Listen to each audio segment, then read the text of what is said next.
Saga Distribista program ekigunda MC Ratati Amran Takoga DJ Santos Zoo 256 tuwawe tulinye so nakolwaliro ndino mukogunet official ali ku set ya video brand new video aina mu mkwano gwa future ile plan so kunde nsabo kuze kwatwa kunyiko na start program ekigunda yes boss abantu mwana batula ku program ekigunda bampita Grenade official Mr. Nkologa era nga njala ne sawa zino bagamba okulu asazeko yatubanyonyole tubajuli olimba lwafu pia olimba unamkoze ne Ricky Man Mr. Bango so project yenu gule kwena yange no nyamane mani kama tuliye bito twawo ne tutinga just yali vibe twegwa ku studio so ani akola audio audio waloga ya mukola ati ni namu mali guy mmoja Big David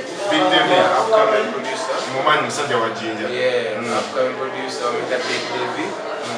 nalukola ati ni nalumala okay era actually yali single yange ono mukulu na just ketoka ko mu studio mga umani take am okay yeah man so now so project yenu eli style ji asema banga isa just a banga yeah man so project yenu janga gumne de wade name ali ko ne collab ya Andre yes it's a remix so lwachi tuzizaka no project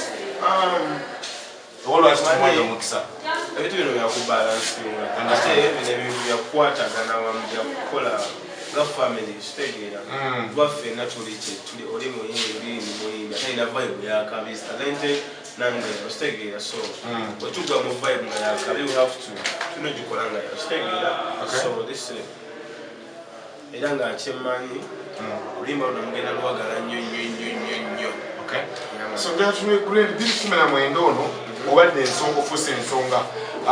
projects onazo zoto olimba mpulira byo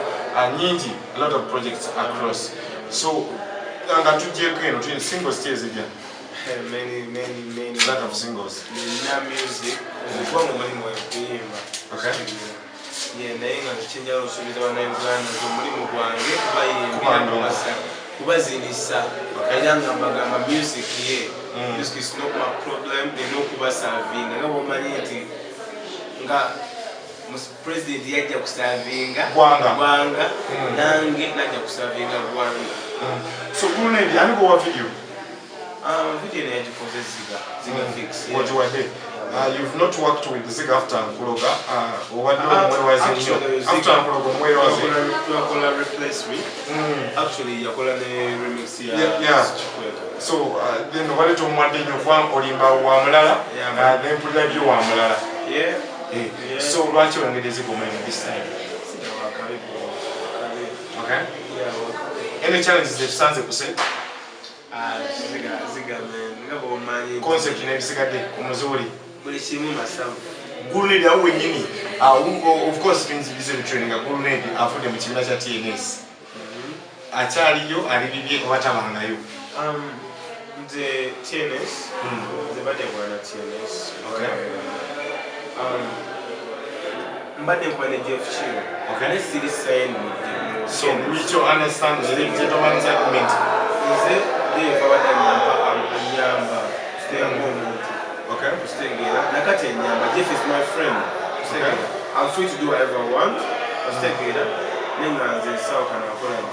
Jeff family yangu stay here newe mamba gambe lero nenda kuba nenda funa manager omulala kuba wangenda funa manager istegera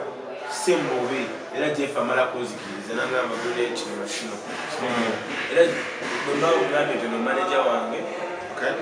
that means so mbumpi mpe kusaminga kwa abantu kyabadde boogera you're not off TNS but you're still friends me and Jeff were family me and TNS were family that's it never ndiba sone saili nze never ndiba ngozewa TNS will still be my family because Jeff you make it okay stay there Jeff you make it so I have to appreciate stay there then Jeff that signing so go to now stay there okay it's like my father okay ngatuduka awo wenyini weekend manja kwisa mukatudde tukene kuyamba bisema abantu basinga weekend ebigamba bifude bigamba Grenade kati ali mu mukwano yalabiddwako n'omukyala Naalongo formerly wa AK47 bituufu ki ebikiriko Gurumenti? Mugenda mugerako bye mulaba nsonja kyogerako okay yabayita ku mbaga kuleka ndikuba kati by'abantu zona 2019 all my fans my supporting Grenade Official. I love you so much. Era nga banayiteza abanange mwebale kumpagira simanyi bagamba simanyiza kazi yako negalo lindi. Guys, I appreciate the love, man. Yes, timongere bwogezi kwagala music, following your music kwa Grenade Official. Mbagala nnyo era nga kana kayimba bakayita kusimuka kayimba kakusimuka kabantu basimuka